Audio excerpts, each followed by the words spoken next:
The Colonial Parkway murders were committed by an apparent serial killer believed to have murdered at least 8 people along the Colonial Parkway of the U.S. Commonwealth of Virginia, or nearby, between 1986 and 1989. During that time, 3 couples were murdered and 1 couple is missing and presumed to be dead. The killer has never been identified, and his or her whereabouts remain unknown. The first 2 known victims were United States Naval Academy class of 1981 graduate Kathleen Thomas, 27, and College of William and Mary senior Rebecca Andalski, 21. On October 12, 1986, Columbus Day weekend, their bodies were found inside Thomas' white 1980 Honda Civic at the Cheatham Annex overlook along the Colonial Parkway in Williamsburg, Virginia. An autopsy found rope burns on their necks and wrists, signs of strangulation, their throats had been slashed, and diesel fuel was poured over the bodies and the car but apparently failed to ignite. Their purses and money were found inside the car. It appears that Thomas may have struggled with her attacker as a clump of hair was later found between her fingers. Both women were fully clothed and there was no evidence of robbery or sexual assault.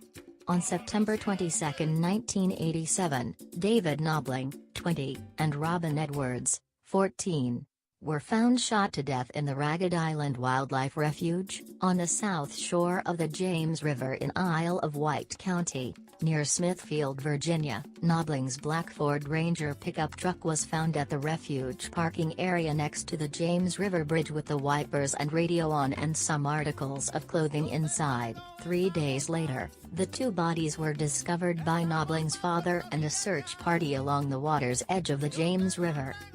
On April 9, 1988, Christopher Newport University students Cassandra Lee Haley, 18, and Richard Keith Call, 20, were reported missing after attending a party in the University Square area in Newport News during their first date together. Call's red 1982 Toyota Celica was found, unoccupied, at the York River overlook on the Colonial Parkway the next day with some articles of clothing inside. Neither body has been found, but both are presumed dead.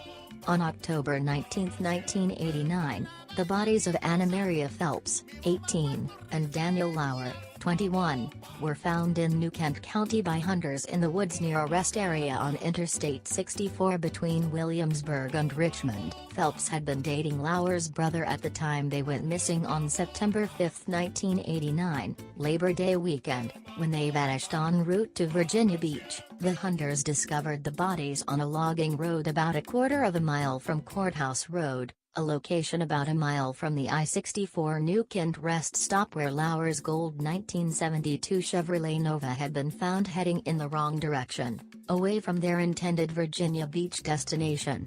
At least one of the badly decomposed bodies appears to have suffered knife wounds. In 1996, the unsolved case of the Colonial Parkway murders was presented on national television on the program Real Stories of the Highway Patrol, a series that aired from 1993 to 1999. Actor Steve Altz portrayed the killer.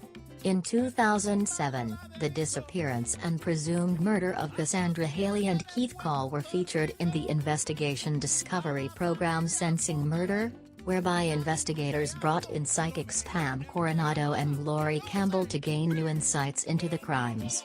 The show mentioned that this disappearance may be part of the Colonial Parkway murders. Psychic Pam Coronado felt that the killings were all related but that the location of the cars were not where the actual violence occurred. In 2008, E!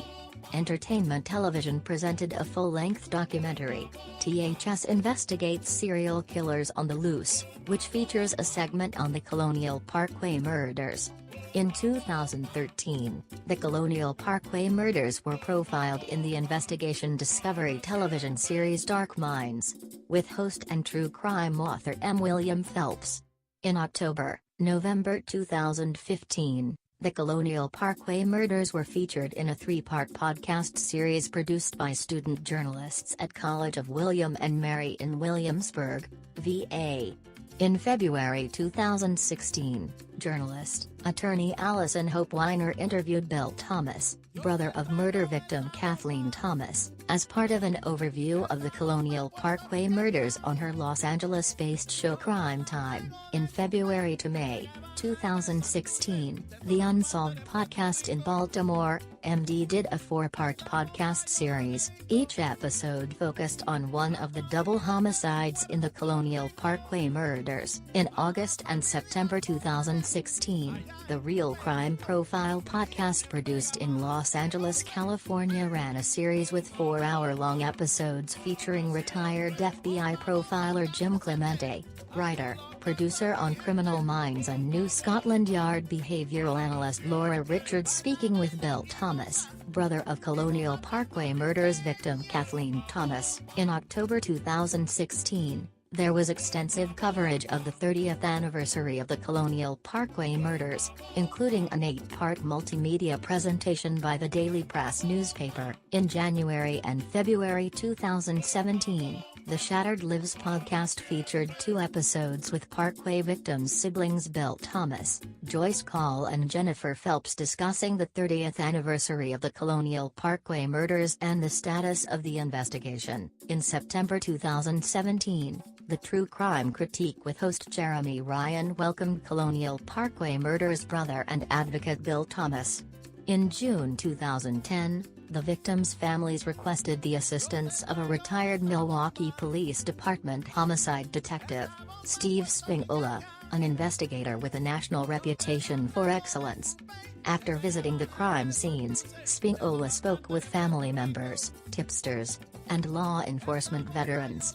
In August 2010, Spingola released Predators on the Parkway. A former homicide detective explores the Colonial Parkway murders, a 29-page magazine article that detailed his findings. Spingola proposed that the murders are the work of different killers, especially the slayings of Kathleen Thomas and Rebecca Dowski. The former homicide detective believes the Thomas-Dowski crimes are directly linked to the deaths of Lolly Winans and Julie Williams, who were found with their throats slashed in the Shenandoah National Park, 180 miles west of the Colonial Parkway, in 1996. After Spingola's team of investigative journalists, known as the Spingola Files, SF, after their website's online moniker, visited Yorktown, Virginia, a family member of one of the victims searched the belongings of her deceased relative. A note was discovered that may identify a possible person of interest in one of the couple homicides. While the Virginia State Police claim the information in this note was previously examined, one of the lead investigators at the time of 1989 murders told a television reporter from Wavy that he could not recall such a note. Spingola's lengthy magazine article has its critics. A family member of one of the victims claimed the former detective sought to profit from his writings. In Predators on the Parkway, Spingola also described the vehicle of a possible person of interest mentioned in the recovered note, which a family member of a victim dubbed irrelevant to the overall investigation. But Spingola and his SF staff insist that the note found in a victim's belongings is very significant and that the proceeds from Predators on the Parkway are used to offset costs associated with records requests and travel to explore other unsolved homicides. In September 2009, after the story broke on CBS News affiliate WTKR that nearly 80 highly graphic crime scene photographs of Colonial Parkway murders victims were used inappropriately to instruct a class by a retired and now deceased former FBI photographer, the FBI reopened its investigation of the Colonial Parkway murders. Former WTKR investigative reporter Mike Mather and investigators soon found that much of the evidence, stowed for over 2 decades, had yet to be tested for DNA and other trace evidence. Responding to the resulting media and family member criticism, a team from FBI Norfolk and FBI headquarters met with the victims' families in January 2010. FBI agents were reassigned to what had been a cold case, and dozens of pieces of evidence were then submitted to the FBI Quantico Crime Lab for DNA and other trace analysis. The FBI told the victims' families that the results of some of the DNA testing should be available initially the latter part of 2010.